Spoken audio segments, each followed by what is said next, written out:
La banlieue de Chicago est déchirée par la violence et la corruption. Le pouvoir du crime organisé ne cesse d'augmenter. Des individus haut placés sont séduits par la perspective d'obtenir facilement de l'argent et davantage de pouvoir. Ils sont prêts à tout pour protéger leurs intérêts. Le FBI devra trouver un moyen d'éliminer à la source cette corruption et inculper le meurtrier d'une innocente femme.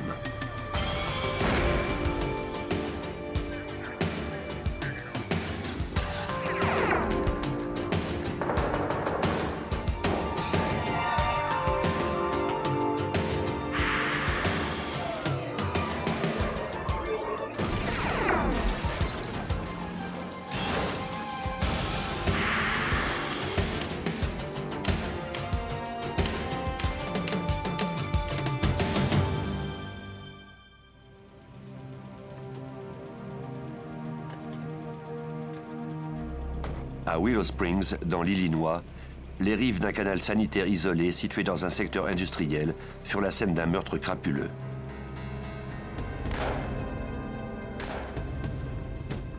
Le meurtrier était efficace et rapide. Deux agents de police effectuaient leur patrouille dans le secteur.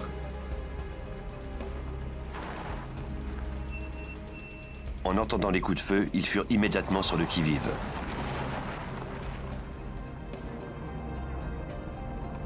L'un d'entre eux prit la direction du canal pour savoir de quoi il s'agissait.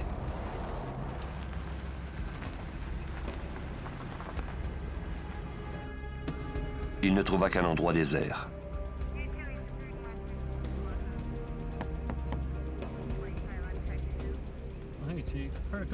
Sur la scène, il rencontra Michael Corbett, le chef de police de Willow Springs. Lui non plus n'avait rien vu de suspect.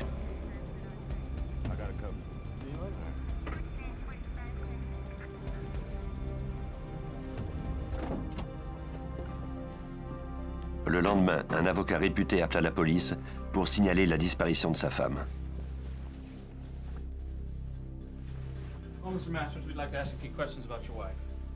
Le lieutenant Howard Vanik du service de police de Cook County et son collègue répondirent à l'appel. L'avocat Alan Masters déclara que sa femme était sortie la veille avec des collègues.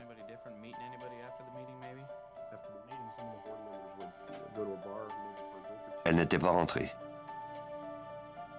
Sa Cadillac jaune n'était pas là non plus. Masters avait appelé diverses personnes pour tenter de savoir où elle se trouvait, mais il avait abandonné à 2 heures du matin. Pour les policiers, ces informations n'étaient guère utiles.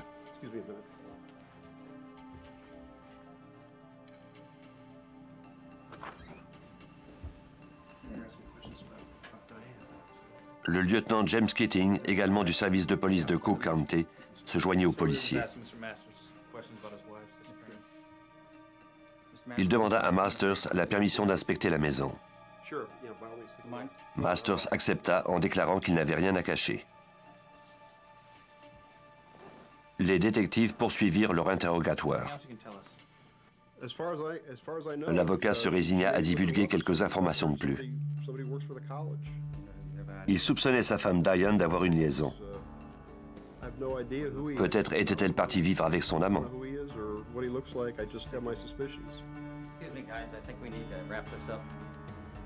Le lieutenant Vanik désirait poursuivre l'enquête et inspecter la maison plus à fond.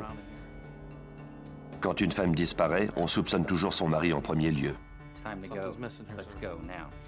Mais le lieutenant Keating s'interposa. Il désirait que Vanik abandonne les recherches. Il ne voyait aucune raison de soupçonner le mari. Vanik était incrédule. Il ne comprenait pas pourquoi Keating entravait ainsi le processus d'enquête normal.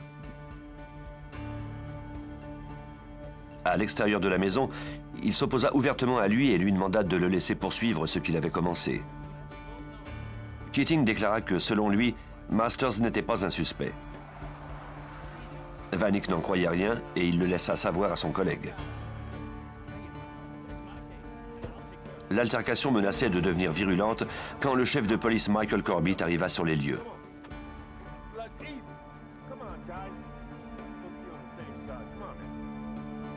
Il donna raison à Keating. You're off the case, man. You got that?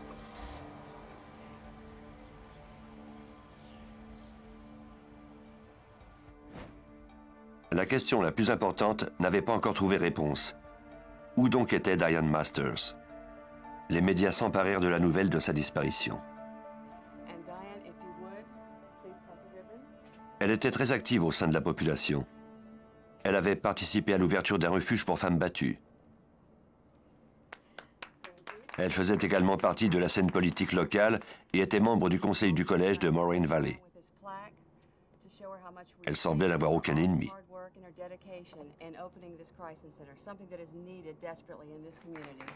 Les enquêteurs commencèrent à découvrir d'autres détails de sa vie.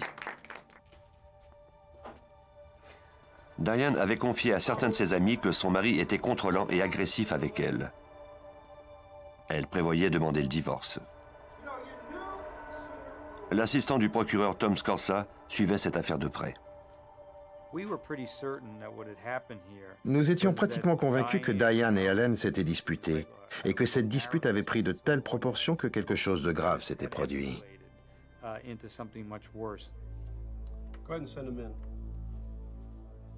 Scorza découvrit bientôt qu'Alan Masters n'était pas qu'un mari agressif.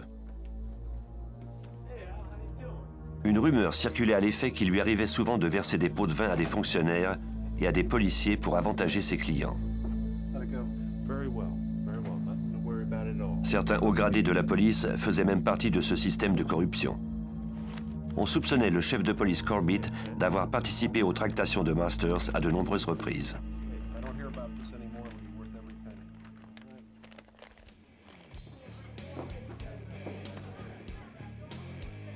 La rumeur voulait également que Masters et Corbett protègent les réseaux de maisons de jeux et de prostitution de plusieurs clubs de Cook County mis en place par la pègre de Chicago.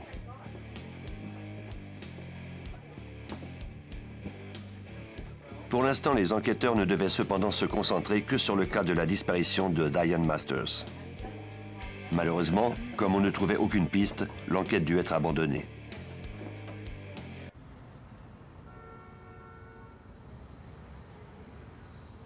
Depuis un certain temps déjà, des agents du FBI enquêtaient sur les rackets de la pègre de Chicago.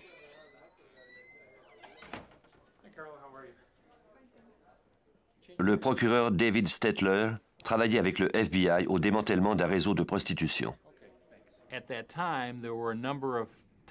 À cette époque, de nombreuses boîtes de stripteaseuses étaient en fait des couvertures pour des réseaux de prostitution. On pouvait y entrer et regarder des femmes nues danser sur la scène. Moyennant un certain tarif, on se rendait ensuite à l'arrière dans une cabine où l'on pouvait s'adonner à des activités sexuelles avec l'une d'elles.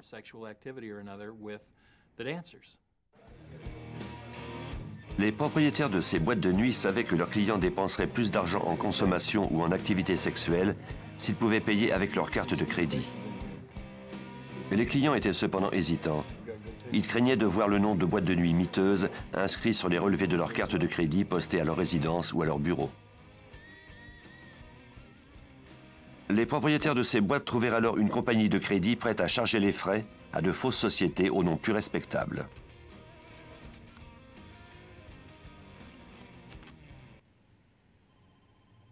L'agent spécial Ivan Harris du bureau du FBI de Chicago fut assigné à l'enquête entourant ces entreprises illégales. Le racket consistait à faire affaire avec diverses compagnies qui blanchissaient les dépenses liées à la prostitution payées par carte de crédit. Ainsi, les hommes d'affaires semblaient être allés dans un restaurant ou avoir retenu les services d'une limousine, quand en fait ils avaient payé pour des services de prostitution. Larry Wright dirigeait l'une de ces sociétés qui servait d'intermédiaire. Une fois par semaine, Wright recevait les relevés des transactions de ces boîtes de nuit et il les traitait par le biais de sa société, la National Credit Service ou NCS.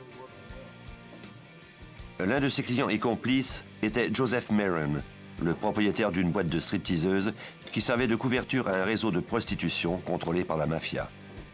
Wright désirait donner plus d'ampleur à ses opérations. Il parla à Maron de son projet d'ouvrir une maison de jeu clandestine.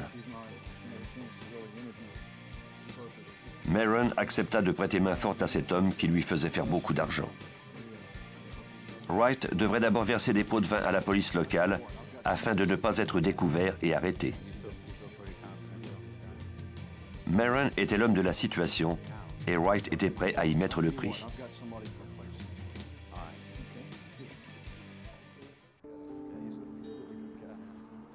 Maron organisa une rencontre au service de police de Willow Springs. Le chef de police Michael Corbett devait rencontrer les deux hommes.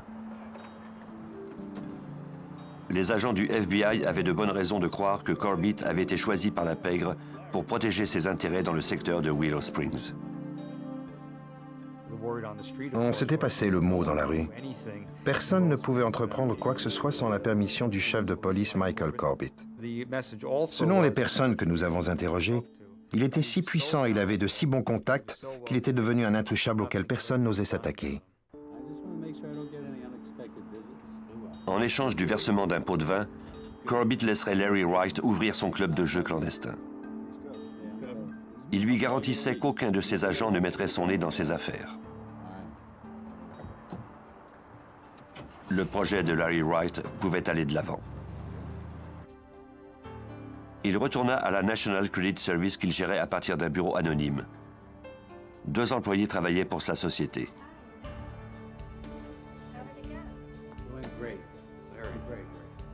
Ceux-ci n'étaient toutefois pas des employés ordinaires.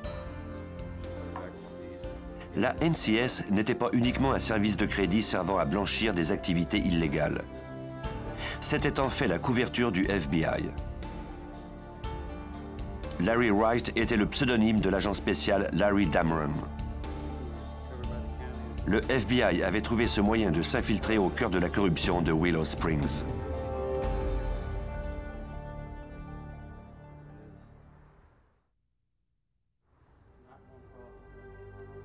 Alors que les détectives de Willow Springs, au sud de Chicago, tentaient de découvrir la cause de la disparition de l'épouse d'un avocat réputé, les agents du FBI avaient mis sur pied une opération secrète. Leur cible, le crime organisé et la corruption au sein de la police qui protégeait la pègre.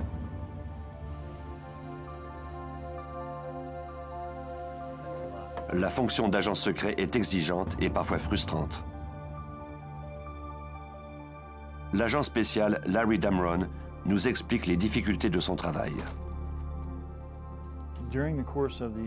Pendant le déroulement de l'opération d'infiltration, on essaie de se plonger totalement dans son rôle. Si on n'entre pas complètement dans son rôle, il est impossible de mener à bien sa mission. Souvent, on entend des individus faire des commentaires où on est témoin d'activités qui, en d'autres circonstances, nous auraient obligés à procéder à des arrestations. Mais on doit toujours se rappeler qu'on joue un rôle. Dameron avait entendu parler de la façon dont la mafia résolvait la majorité de ses problèmes.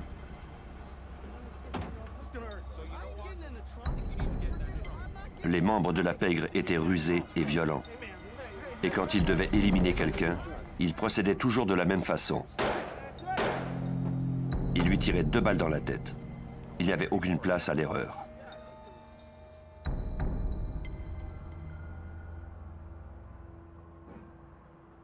Victor Spilatro faisait partie de la mafia de Chicago. Il rencontra Dameron au bureau de la NCS. Bien que Spilatro ne fût pas un membre très important de la mafia, ses frères étaient très influents au sein de l'organisation. Dameron pénétrait peu à peu au cœur du crime organisé de Chicago. Le nom des Spilatro était l'un des plus connus dans la mafia de Chicago. Le frère aîné, Tony, était le chef à Las Vegas. Il y protégeait les intérêts de la mafia de Chicago. C'était un membre important et on avait à maintes reprises mentionné son nom dans les médias. Il était impliqué dans des meurtres et de multiples affaires d'extorsion.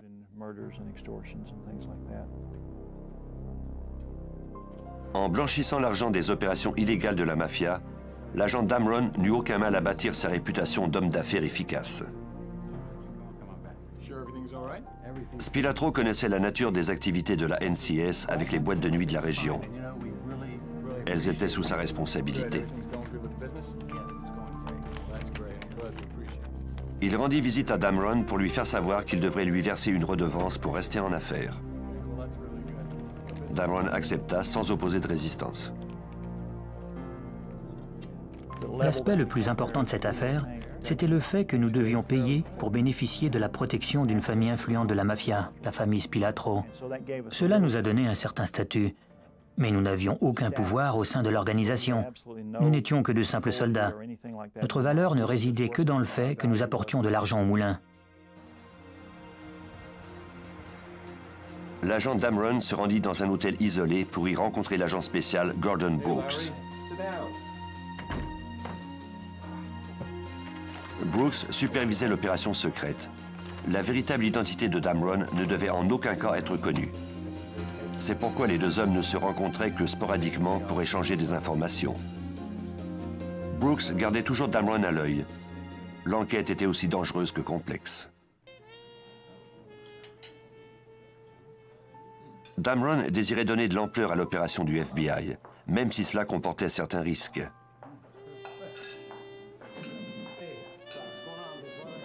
Dès qu'il en eut l'occasion, il commença à parler de son projet d'ouvrir davantage de clubs de jeux clandestins et de bordels dans la banlieue de Chicago. Même si les Spilatro étaient d'accord, Damron devait obtenir l'autorisation et la protection de la police.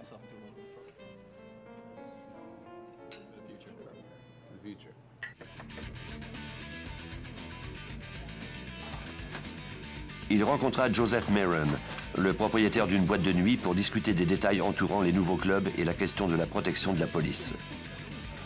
Un problème se présentait à eux. Leur protecteur, le chef Corbett, venait d'être démis de ses fonctions par le conseil de la ville de Willow Springs en raison des soupçons de corruption dont il faisait l'objet. Maron connaissait cependant un autre haut gradé de la police qui pourrait leur offrir sa protection.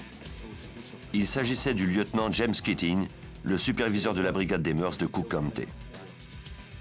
Le procureur Tom Scorza ne fut pas surpris d'apprendre que Keating était corrompu lui aussi. Sa réputation était bien connue. Jim Keating était lieutenant au service de police de Cook County, mais son influence était bien plus importante que son rang. Il avait des relations avec des notables corrompus et le service de police dans lequel il travaillait était aussi corrompu jusqu'à la moelle. C'était donc un personnage de premier plan. Une fois Corbett hors du portrait, le FBI put se concentrer sur le lieutenant Keating. Damron le rencontra dans un restaurant près de Willow Springs. Keating ne vit aucune objection à ce que Damron élargisse ses opérations clandestines. Il exigea cependant de Damron que celui-ci lui demande son autorisation pour toute nouvelle manœuvre. Damron devrait toujours être transparent avec lui et ses hommes. Il m'a dit qu'il ne tolérerait en aucun cas que quiconque le trahisse. Si je lui faisais faux bond, on retrouverait mon corps en pièces détachées dans les rues de la ville.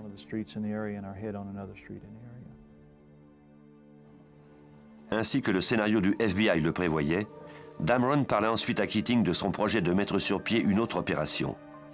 Il voulait ouvrir une boîte de nuit qui servirait de couverture à un réseau de prostitution. Il donna au lieutenant le premier paiement lui garantissant la protection de la police. Avant de le quitter, Keating déclara à Damron qu'il connaissait quelqu'un qui pouvait l'aider. Il s'agissait de l'avocat Alan Masters. Damron n'avait jamais fait affaire avec lui, mais il avait entendu le chef Corbett mentionner ce nom. Alan Masters était un important avocat de la banlieue sud de Chicago. Il avait la réputation d'obtenir ce qu'il désirait, particulièrement au sein du système judiciaire de la région. On disait qu'il n'hésitait jamais à payer des pots de vin ou à faire des marchés avec des gens qui lui étaient utiles.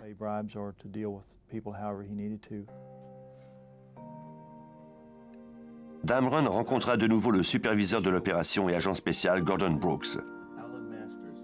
Il fut convenu que Damron obtienne le maximum d'informations possibles à propos d'Alan Masters et la nature exacte de ses relations avec Keating et Corbett.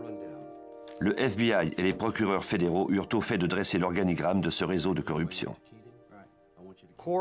Corbett était le roi de Willow Springs, mais chaque fois qu'il devait faire quelque chose qui tombait sous la juridiction du comté, il devait obtenir la permission de Keating.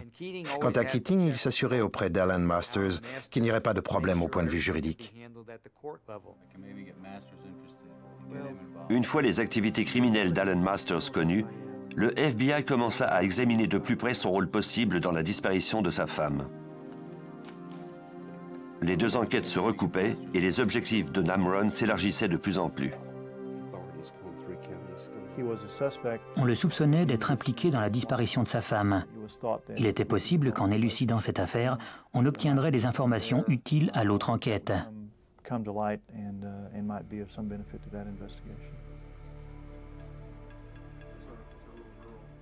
Alan Masters avait présumément versé des pots de vin à de nombreux juges de la région en échange de verdicts favorables.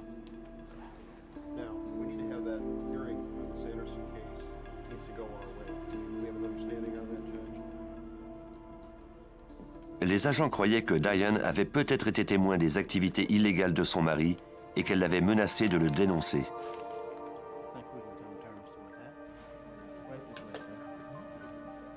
Damron tentait maintenant d'obtenir des informations à propos de la disparition de Diane. Parallèlement, il poursuivait son incursion au sein du crime organisé de Willow Springs. Il rencontra Keating quelques semaines plus tard pour donner suite à son projet de boîte de stripteaseuse. Keating déclara de nouveau qu'Alan Masters pourrait leur être utile. Damron profita de cette conversation pour évoquer la nouvelle de la disparition de sa femme. Le lieutenant fit alors un commentaire plutôt éloquent. Nous avons parlé de la disparition de la femme de Masters. Keating m'a alors dit qu'elle avait disparu la veille de sa demande de divorce et que c'était plutôt arrivé au bon moment.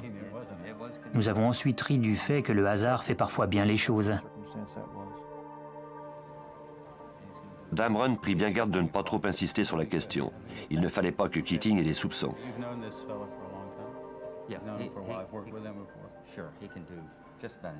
Avant de partir, Keating remit à Damron le numéro de téléphone d'Alan Masters en lui disant que l'avocat attendait son appel.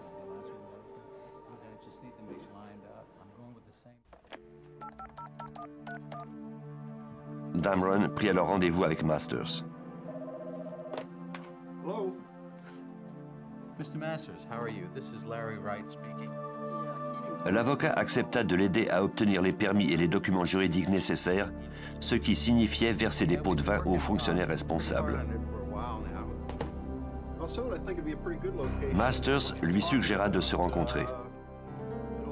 Le rendez-vous fut fixé pour la semaine suivante. Okay, I'll look forward to meeting you then. I think we can maybe do some business. Okay, thanks. Bye.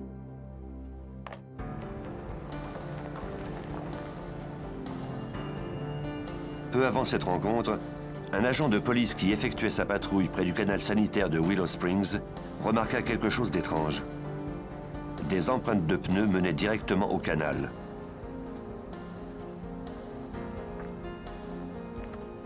Il appela pour qu'on lui envoie des renforts. Il ignorait qu'il venait de soulever le voile du crime organisé de Willow Springs.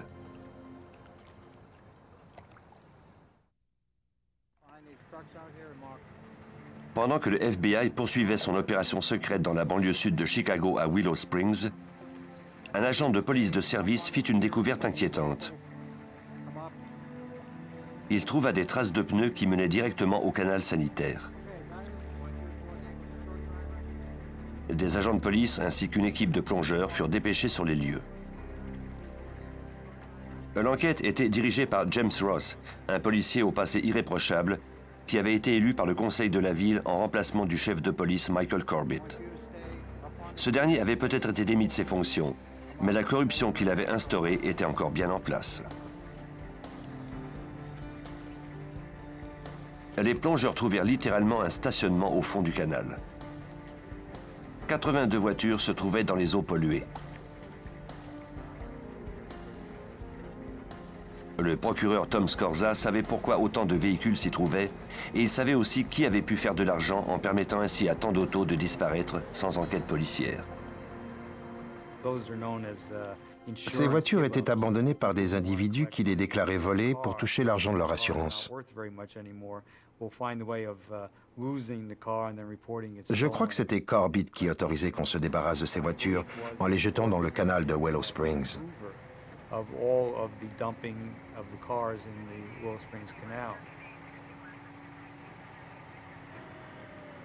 Le soir venu, on retira une troisième voiture de l'eau. Il s'agissait d'une Cadillac jaune. La plaque d'immatriculation était DGM 19. Cette voiture était connue à Willow Springs puisqu'elle appartenait à Diane Masters. Le lieutenant Keating du bureau du shérif de Cook County arriva sur la scène. Le chef Ross fut surpris que Keating, qui faisait partie de la brigade des mœurs, ait été avisé. Il lui demanda pourquoi il était là. Keating n'eut pas de réponse à lui offrir.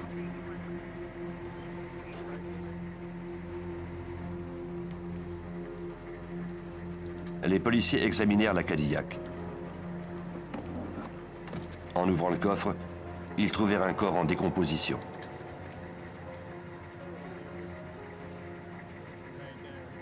Ross fit remorquer la voiture dans un garage de la ville où les experts se mirent à la recherche d'indices sans plus attendre.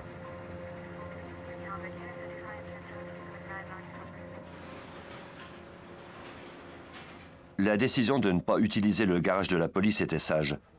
Le chef Ross se doutait que ce cas impliquait beaucoup de gens et qu'il lui était préférable de se méfier de ses propres hommes. Moins de gens s'occuperaient de cette affaire, mieux cela serait.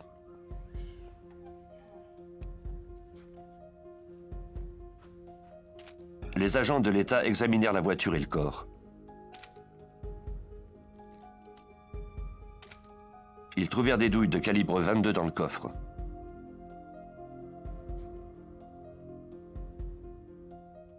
La clé était encore dans le contact. Étrangement, la montre du cadavre et l'horloge du tableau de bord s'étaient toutes deux arrêtées à 1h50 précise. Les experts retirèrent le corps de la voiture pour procéder à des analyses judiciaires plus poussées. L'équipe de spécialistes qui examina le corps découvrit que le crâne avait été écrasé. De plus, ils notèrent que l'os de la pommette gauche était troué de 2 projectiles. On retira les fragments de projectiles du crâne pour les envoyer au laboratoire balistique du FBI.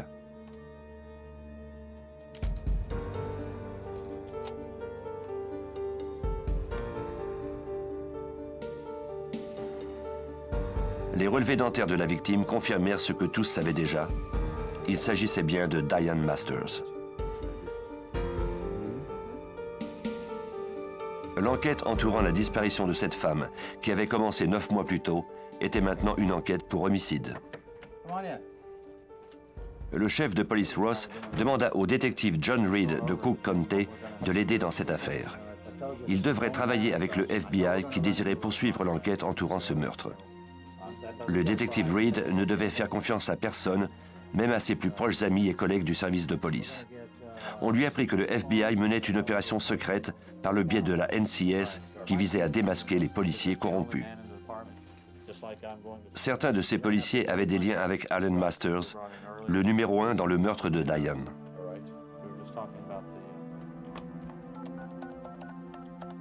Pendant que l'agent Harris et le détective Reed commençaient leurs travaux dans l'enquête entourant l'homicide, l'agent Damron poursuivait son opération secrète. Il appela Alan Masters pour confirmer leur rendez-vous au sujet de la boîte de nuit à mettre en place. Masters fut évasif. Il semblait distrait. Il annula le rendez-vous. Damron appela alors Keating pour obtenir des explications. La conversation était enregistrée par le FBI. Damron espérait que Keating lui dirait pourquoi Masters était resté aussi évasif. Mais l'attitude de Keating fut aussi difficile à interpréter. Il ordonna à Damron de ne plus déranger Masters, qui avait déjà assez de problèmes sur les bras. La nouvelle boîte de nuit devrait attendre avant d'entrer en opération. Damron rencontra alors son supérieur, l'agent Brooks. Masters et Keating étaient bien nerveux depuis que le corps de Diane avait été retrouvé. C'était cependant insuffisant pour les faire inculper de meurtre. Peut-être quelque chose avait-il échappé à Damron. Il remit à son superviseur les enregistrements de ses conversations avec Keating pour qu'il les analyse. Au cours des mois suivants, Le bureau du procureur, le bureau du shérif de Cook County, ainsi que le FBI mirent toutes leurs informations en commun pour ne mener qu'une seule enquête. Les liens entre ces affaires étaient l'avocat Alan Masters, le lieutenant James Keating de Cook County, ainsi que l'ancien chef de police de Willow Springs, Michael Corbett. Ce serait à la poursuite de monter un dossier prouvant que les trois hommes, par leurs activités communes, avaient mis sur pied un réseau de crimes organisés.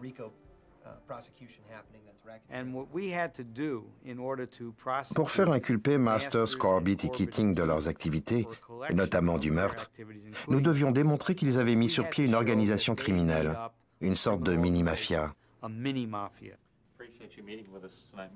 Pour le détective Reed et l'agent Harris, la première étape consistait à interroger les collègues de Diane qui se trouvaient avec elle dans la soirée précédant sa disparition. Après la réunion du conseil, Genevieve Capstaff l'avait suivie jusque chez elle. Capstaff déclara que tous les membres du conseil du collège de Moraine qui travaillaient avec Diane croyaient qu'elle avait une liaison avec un professeur d'économie. Elle admit qu'elle l'avait prise en filature pour voir si les deux se rencontraient en secret. En voyant Diane rentrer chez elle, Capstaff avait poursuivi sa route.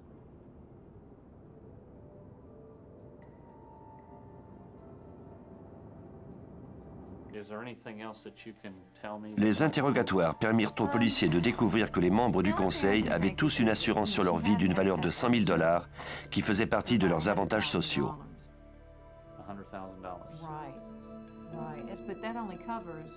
La police d'assurance stipulait que le montant serait versé si le membre du conseil mourait en route pour une réunion ou au retour d'une de celles-ci.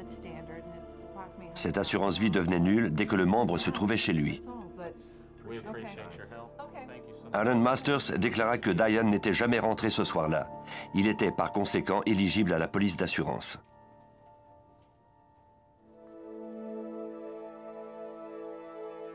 Quelques mois avant la découverte du corps de Diane dans le coffre de sa voiture, Masters avait fait une réclamation à la compagnie d'assurance. Il avait rempli les formulaires et les avait expédiés. Il avait obtenu d'un juge que Diane soit déclarée légalement morte, même si on ignorait alors exactement ce qui lui était arrivé. Masters s'apprêtait donc à toucher la somme de 100 000 $. Au moment où l'enquête semblait commencer à se dénouer, les agents du FBI impliqués dans l'opération secrète apprirent une mauvaise nouvelle. Le journal Washington Post avait eu vent de leur opération.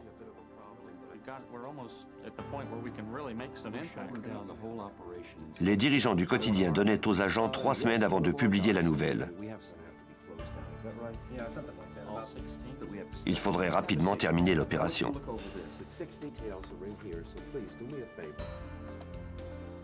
Pour le procureur David Stetler, le moment était bien choisi. L'opération avait fait son temps.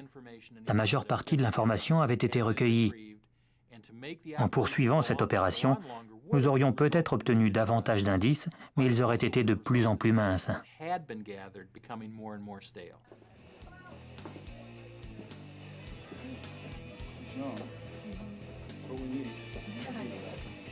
Les agents avaient reconstitué la toile de corruption qui s'étendait jusqu'aux boîtes de nuit contrôlées par la mafia. On pourrait enfin les faire fermer.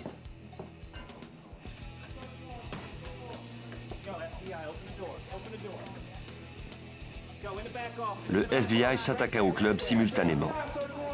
Des milliers de policiers et d'agents effectuèrent des raids dans la dizaine de boîtes de nuit de Cook County, notamment celle de Willow Springs.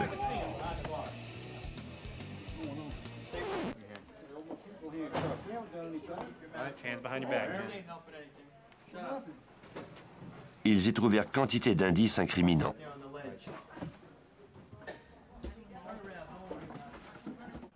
« 55 personnes furent inculpées, notamment Joseph Maron, le propriétaire d'une des boîtes de stripteaseuses, Tony Spilatro et son frère Victor. Ils comparurent à la Cour de l'État et à la Cour fédérale pour extorsion, prostitution, versement de pots de vin et racket. De nombreux policiers du bureau du shérif de Cook County et du service de police de Willow Springs furent également accusés et inculpés d'avoir protégé ces entreprises illégales. Après une opération secrète de 3 ans, l'enquête était enfin terminée.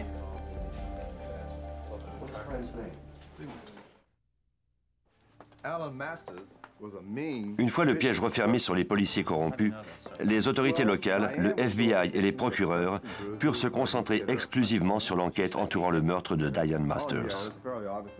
Ils poursuivirent les interrogatoires de ses amis et collègues, notamment l'homme avec qui elle avait eu une liaison, le professeur d'économie Jim Koselniak. Ce dernier reconnut que Diane et lui se fréquentaient. Il déclara aussi que Masters abusait de Diane physiquement, mentalement et émotionnellement. Elle vivait dans la peur constante de son mari. Diane comptait demander le divorce. Koselniak avait lui aussi des raisons de craindre Allen Masters. Un soir, il avait rencontré Diane dans un bar pour prendre un verre avec elle. Diane avait appelé à la maison pour vérifier si sa petite fille allait bien. Ce ne fut pas la gardienne qui répondit comme elle s'y attendait, mais plutôt son mari. Il jura de faire tout en son pouvoir pour la détruire.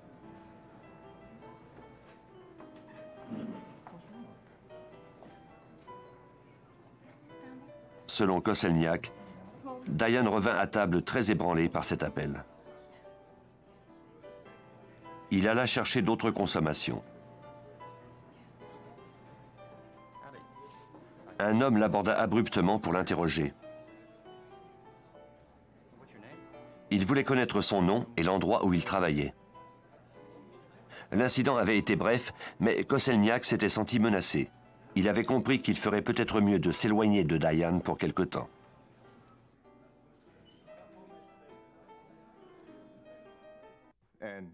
Par la suite, Koselniak reconnut l'homme qui l'avait interrogé. Il s'agissait du lieutenant James Keating. Le soir de sa disparition, Diane avait appelé Koselniak pour annuler le rendez-vous habituel.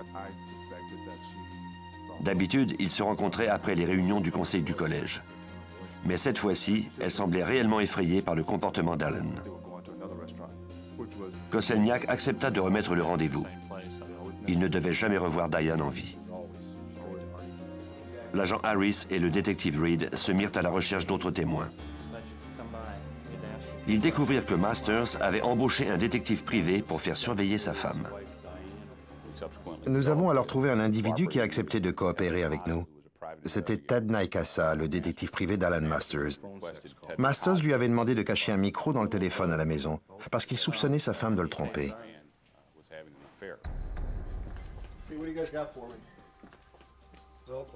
Naikasa déclara aux enquêteurs que le micro avait servi à démontrer que Diane avait bien une liaison avec Koselniak. Ted Naikasa nous a fait écouter une conversation téléphonique au cours de laquelle Diane tenait des propos érotiques avec son amant Jim Koselniak.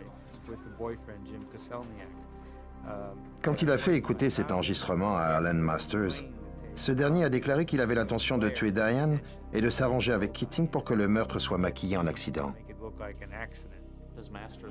Allen perdit alors le contrôle.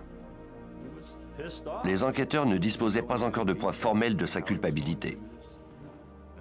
Après une enquête exhaustive de 5 ans, la situation allait cependant changer. Un des policiers du bureau du shérif du Cook County accepta de parler. L'agent Jack Bachman disposait d'informations troublantes. Bachman n'avait jamais osé parler auparavant car il craignait trop les conséquences. Il déclara qu'on l'avait approché pour tuer Diane.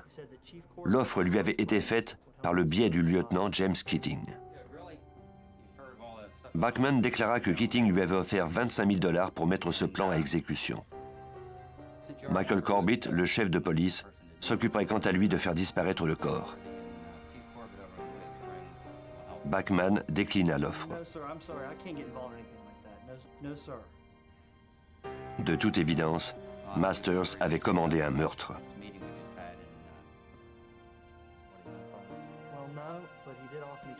C'était le témoignage qu'attendait Scorza pour procéder aux inculpations. Nous avons pu démontrer que lorsqu'Alan Masters a décidé de tuer sa femme, il n'a eu qu'à faire affaire avec les 2 policiers avec lesquels il menait déjà des opérations criminelles. Ainsi, la sollicitation de cet homicide, sa planification et le meurtre en tant que tel faisaient partie des activités de cette organisation criminelle. Toutes les pièces du puzzle se mettaient enfin en place. Les enquêteurs reconstituèrent le meurtre de Diane Masters.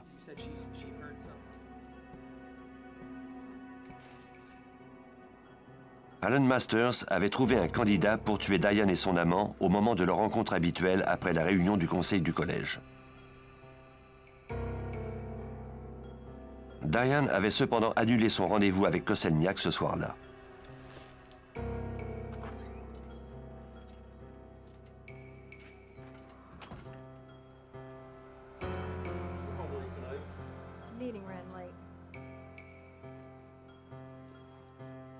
Furieux, Masters dut s'occuper lui-même de la sale besogne.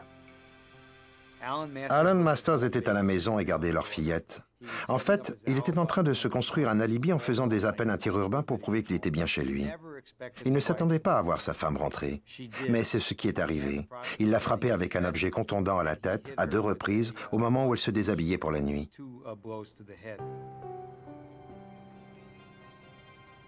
Masters appela ensuite le chef Corbett, qui vint avec un complice pour emporter le corps. Les 2 hommes mirent le corps de Diane dans le coffre de sa Cadillac.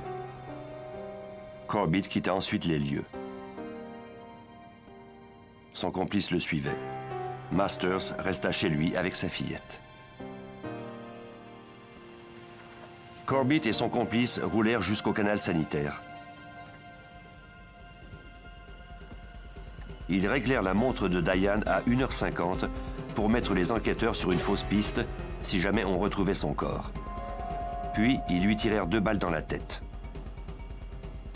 Si un jour le corps venait à être retrouvé, on croirait sans doute que le meurtre avait été perpétré par la mafia. Ensuite, ils réglèrent à 1h50 l'horloge du tableau de bord de la Cadillac. De son côté, Alan Masters s'assura d'être au téléphone à cette même heure pour corroborer son alibi.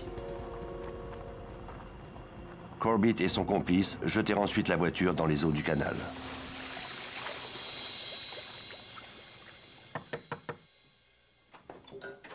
En juin 1988, 6 ans après le meurtre de Diane Masters, les enquêteurs purent enfin faire accuser les 3 complices.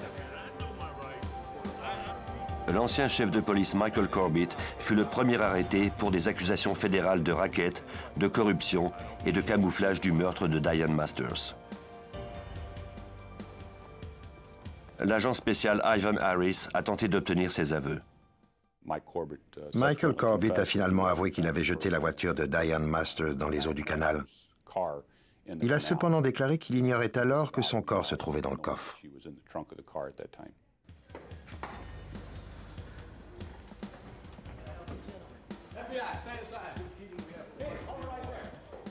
Le lieutenant James Keating de Cook County fut ensuite arrêté sous les mêmes chefs d'accusation fédéraux.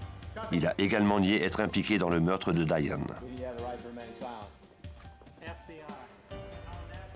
Quant à Alan Masters, en plus d'être accusé de racket et de corruption, il a été accusé d'avoir planifié, sollicité quelqu'un pour assassiner sa femme et participer à son meurtre.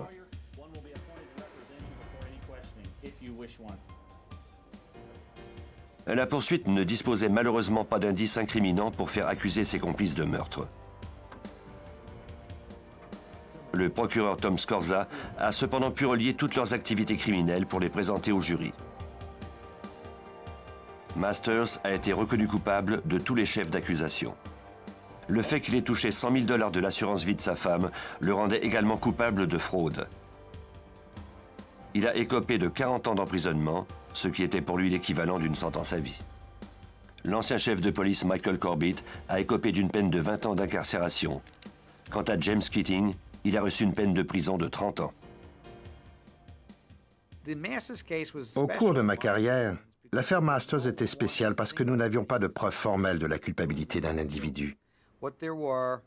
Nous disposions de milliers d'indices qui formaient comme une mosaïque. Cela rendait ce cas très mystérieux et difficile à présenter en cours. C'était une sorte de défi que de le présenter au jury, mais ça a été une expérience fantastique. En examinant tous les éléments, le jury a pu se faire une idée de l'ensemble des tractations de 3 individus impliqués dans des activités illégales, et surtout dans le meurtre de Diane Masters.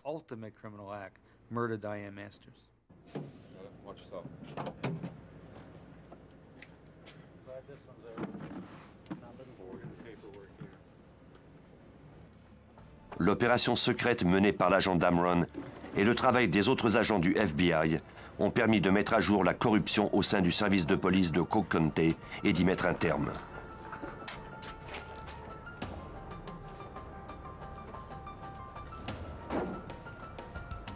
Les citoyens de cette banlieue de Chicago n'ont maintenant plus rien à craindre de leur service de police.